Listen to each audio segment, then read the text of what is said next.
Hello दोस्तों, स्वागत है आप सभी का आपके अपने यूट्यूब चैनल साइंस लॉजिक में। इस वीडियो में हम लोग समझने वाले हैं भौतिक राशियों की मापने की प्रणाली के बारे में। यानी भौतिक राशियों की कौन कौन सी मापने की प्रणाली है, इस वीडियो में समझते हैं। देखिए, भौतिक राशियों को हम लोग कई तरीके से माप सकते हैं। जैसे लंबाई को हम लोग फुट में भी माप सकते हैं। लंबाई को हम लोग फुट में भी माप सकते हैं, इंच में भी माप सकते हैं, सेंटीमीटर में भी माप सकते हैं और मीटर में भी माप सकते हैं। उसी तरह द्रव्यमान को हम लोग किलोग्राम में भी माप सकते हैं, ग्राम में भी माप सकते हैं और पाउंड में भी माप सकते हैं। यानी भौतिक राशियों को मापने के कई तरीके हैं, लेकिन इन सब को जो एक सिस्टम में रखा गया, इन सब इकाइयों को जो सिस्टम में रखा है वो कितने हैं? टोटल 4 सिस्टम है। कौन कौन सा? FPS प्रणाली, CGS प्रणाली, MKS प्रणाली और SI प्रणाली। टोटल कितने हैं? 4 सिस्टम है। तो हम इन्हीं 4 सिस्टम के बारे में बात करते हैं।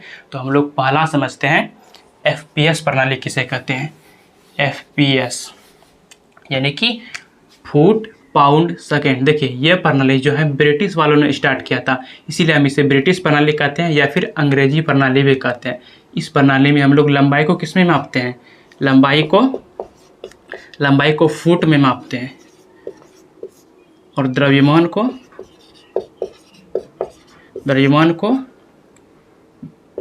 पाउंड में मापते हैं और समय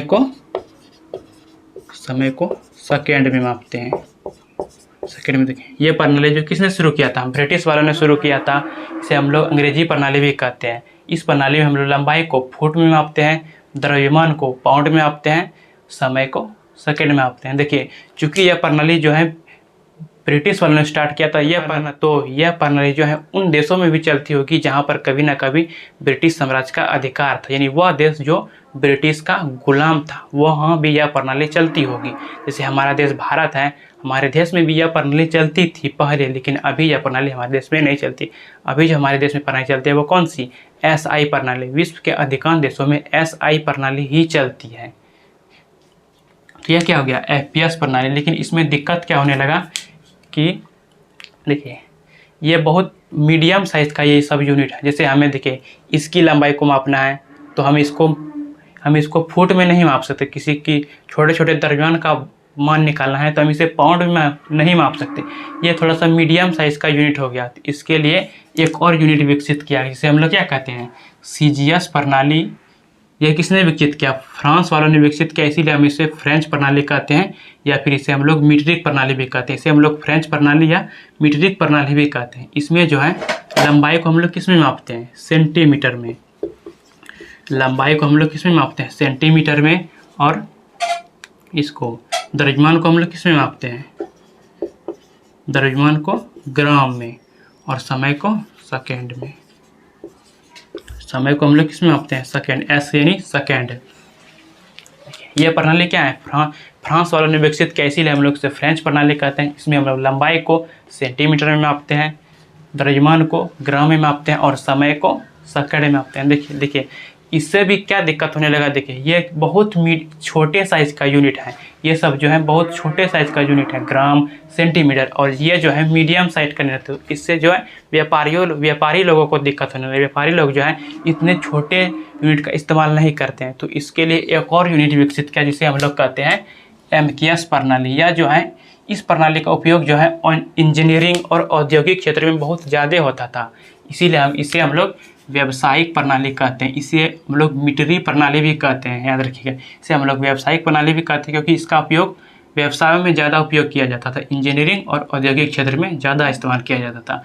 इसे हम लोग मीटरिक प्रणाली भी कहते हैं। इसमें जो है हम लोग लंबाई को किस में मापते हैं?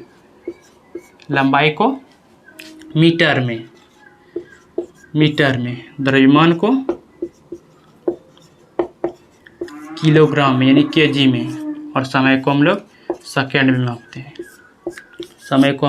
मापते हैं। देखिए, इन तीनों प्रणालियों के विकसित होने के बावजूद भी दिक्कत होने देखिए, अगर किसी देश में FPS प्रणाली चलती है, अगर वह देश इस देश में जाएगा जहाँ पर CGS प्रणाली चलती है व्यापार करने के लिए, तो यह किसी चीज़ को बेचेगा पाउंड में या उसको खरीदेगा ग्राम में। तो इससे व्यापार करने में बड़ी दिक्कत होने लगा। इसीलिए एक ऐसा सिस्टम को लागू करना था जो कि पूरे इंटरनेशनल में चल सके, पूरा विश्व में इसको चल सके पूरा विश्व में। तो इसके लिए एक और यूनिट लागू किया जिसे हम लोग कहते हैं सिस्टम इंटरनेशनल, सिस्टम इंटरनेशनल यानी SI यूनिट, SI यूनिट। तो हम लोग अगला बात करते हैं SI यूनिट के बारे में।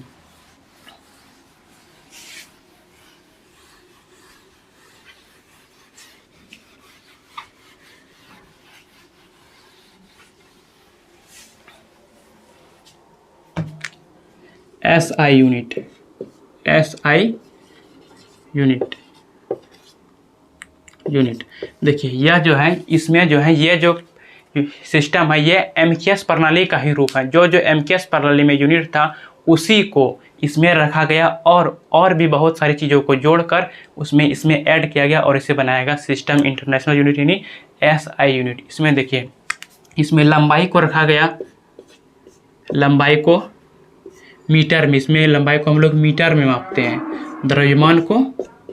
द्रव्यमान का यूनिट किलोग्राम और समय का यूनिट सेकंड। देखिए यह जो तीनों है, यह तीनों जो है MKS में भी प्रणाली में था। MKS प्रणाली में भी लंबाई को हम लोग मीटर में मापते थे, द्रव्यमान को हम लोग किलोग्राम में मापते थे और समय को हम लोग सेकंड में मापते थे। यानी जो SI यूनिट है ये MKS प्रणाली का ही विकसित रूप है, उसी में चेंजेस करके और भी बहुत सारी चीज़ों को जोड़कर उसे SI यूनिट बनाएगा। तो इसमें जो टोटल 4 चीज़ों को, नया चीज़ों को ऐड किया गया।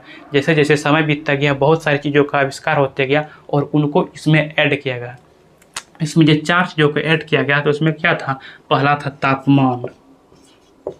तापमान, जिसका SI यूनिट क्या होता है केल्विन, और दूसरा था विद्युत धारा जिसका SI यूनिट एम्पियर होता है। तीसरा था ज्योति तीव्रता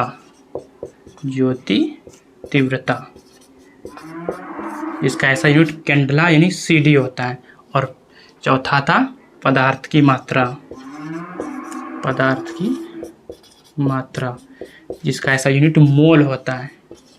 इन 4 चीज़ों को ऐड किया था। ये तीनों तो पहले से ही MKS में था, यानी ये ऐसा यूनिट है MKS को ही अपडेट किया हुआ एक रूप है। इसको ही, ये तीनों को तो MKS से ही लाया गया और उनमें जो है इन 4 चीज़ों को जोड़कर एक सिस्टम बनाया गया जिसे हम लोग कहते हैं SI। तो इसमें 7 मूल मात्रकों को जोड़ा गया। कौन कौन सा, लंबाई जिसका मात्रक मीटर होता है, द्रव्यमान जिसका मात्रक किलोग्राम होता है, समय जिसका मात्रक सेकेंड होता है, तापमान जिसका मात्रक केल्विन होता है, विद्युत धारा जिसका मात्रक एम्पियर होता है, ज्योति तीव्रता जिसका मात्रक कैंडला होता है, पदार्थ की मात्रा जिसका मात्रक मोल होता है। तो इसमें 7 मूल मात्रकों को जोड़ा गया और इनमें से 2 संपूरक मात्रकों को भी जोड़ा गया जिसे हम लोग क्या कहते हैं समतल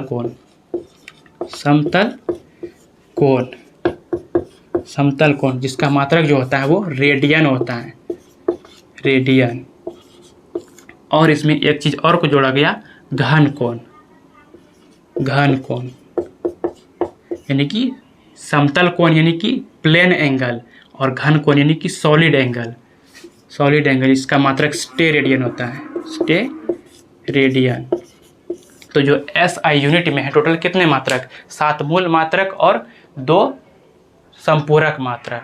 तो इसको याद रखिएगा इन तीनों को कि SI यूनिट में 7 मूल मात्रकों को जोड़ा गया और 2 संपूरक मात्रकों को जोड़ा।